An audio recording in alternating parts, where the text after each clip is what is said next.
In this lesson, we're starting a new topic and we're looking at rates. So a rate compares two different quantities, such as speed in kilometres per hour, written as kilometres/hour or km/h. So we need to write each situation as a rate. So if I've travelled 150 kilometres in 3 hours, that's the first thing, to write it into that simpler form. What we then need to do is get it written down into like per hour. So if I need to think, well, if this is 3 hours, to get down to 1 hour, I have to divide by 3.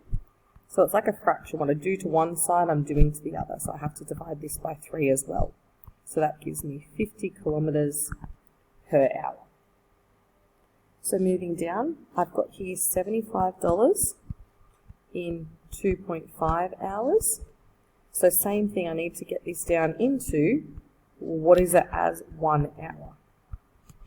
So I need to divide by 2.5. We'll do the same to the to the left, which that tells me is $30 per hour. So depending on what you're trying to get it down to, but if we're looking at time, we're usually trying to get it down to what one of those units are. And lastly, the cost of 50 litres of petrol is $71.50. Express this cost as a rate in cents per litre. So I have 50 litres, and that's costing $71.50.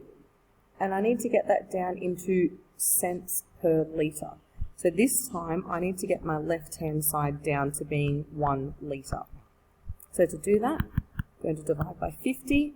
So I need to do the same here. I'm dividing by 50.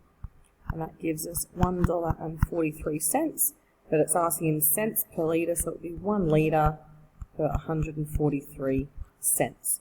So make sure you really read what it's asking you in the question to make sure you get that down to the correct answer.